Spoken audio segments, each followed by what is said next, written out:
All right, let's jump right into a really stark warning about the future of AI. And this is coming directly from a pioneer in the field. Honestly, it's a perspective that might completely change how you think about what's coming in the next few years. And yeah, we're starting with an absolute bombshell. Look at this quote. This isn't some far off, sci-fi movie prediction. We're talking about a 5-year forecast from a top expert. 99% unemployment. I mean, that's a number that's almost impossible to get your head around, right? But he says that's the reality we have to face. And get this, that's before we even start talking about superintelligence. So you're probably asking, who is this guy and making such a wild claim?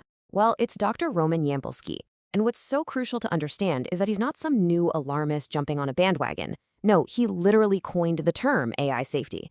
For years, he was an optimist, totally convinced we could solve this problem. But the deeper he went, the more he started to realize maybe this is an impossible task. And that shift from optimism to this really grave warning, it all comes down to one core problem he identified. He calls it the widening gap. Okay, so here it is, laid out plain and simple.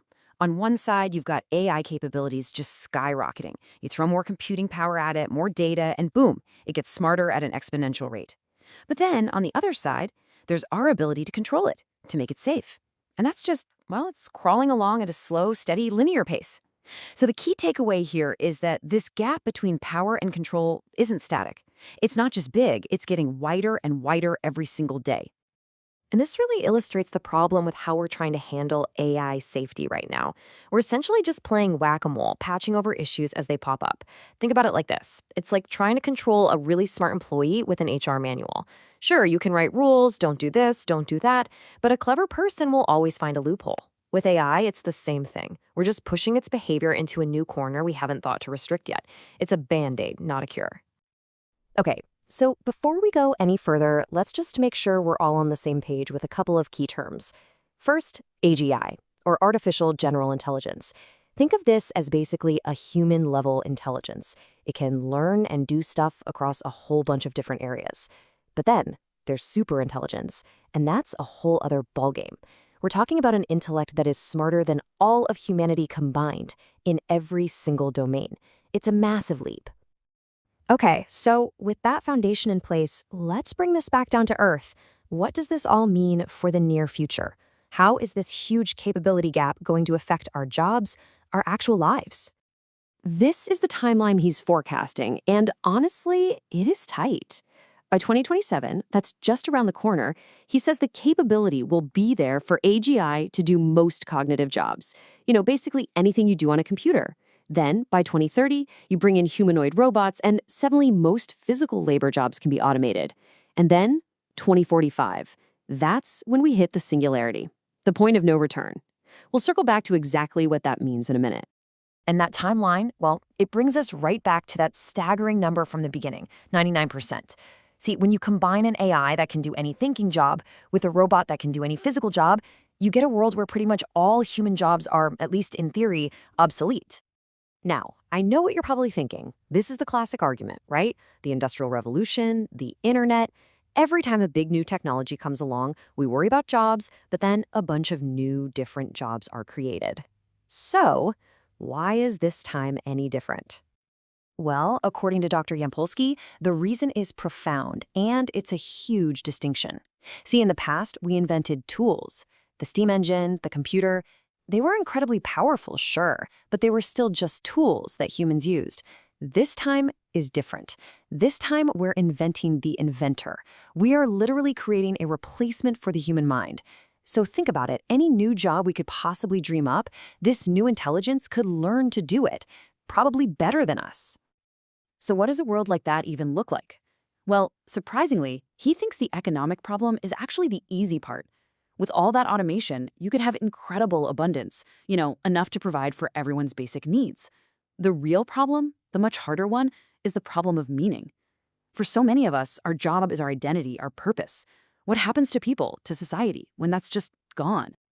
But believe it or not, the end of work is really just the opening act. The concerns get so much bigger, so much more serious when we look past the economic stuff and towards that point of no return I mentioned, the singularity. So, what is the singularity?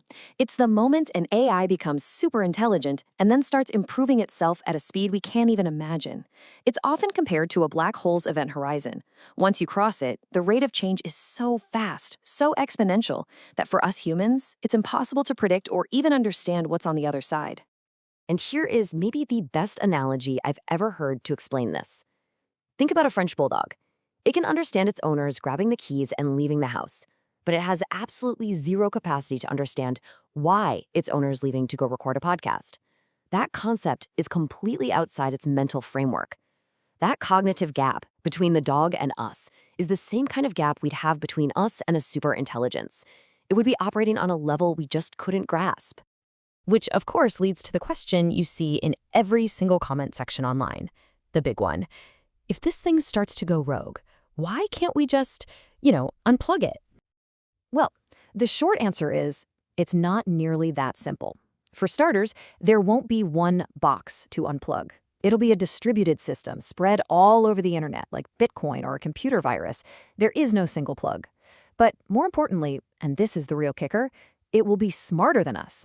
It would see our move coming from a mile away. It would have already made backups of itself. And frankly, it would probably figure out how to unplug us long before we could ever get to it. So if the path we're on looks this dire, and the easy answers like pull the plug just don't work, is there any hope? Is there anything we can do to change course? The first thing we have to realize, he says, is that this race to build superintelligence, it doesn't have a winner. It literally doesn't matter if it's the US or China or some garage startup that gets there first. An uncontrolled superintelligence is a game over event for everyone. It's a classic case of mutually assured destruction. So what Dr. Yampolskiy is proposing is a really radical shift in thinking. Step 1. Convince the actual developers, the people building this stuff, that they are effectively on a suicide mission. That it's personally bad for them. Step 2. Just stop the race. Stop trying to build a general godlike intelligence. And step 3, pivot. Focus all of this incredible talent on building powerful but narrow AI. Tools that solve specific problems like curing cancer, where humans stay firmly in the driver's seat. And this visual really drives home why that shift is so critical. Think about it. The number of possible outcomes from creating a superintelligence is basically infinite. But the number of outcomes that are actually good for us, that's a tiny, tiny sliver. If we are not in absolute 100% control, the odds that we just happen to land in that tiny good for us outcome space are practically zero. And all of this leads to his final and, frankly, pretty chilling conclusion. After 20 years of studying this, he's come to believe that the problem of controlling something that is vastly smarter than you are forever isn't just hard. He thinks it's an impossible problem. It's like trying to build a perpetual motion machine. It violates the fundamental logic of the situation. So he says we are on the verge of inventing our own replacement. It will be the last invention humanity ever needs to make. And that leaves us with this one ultimate question, the one we all have to start asking ourselves as we barrel towards this future. What for? Why are we doing this?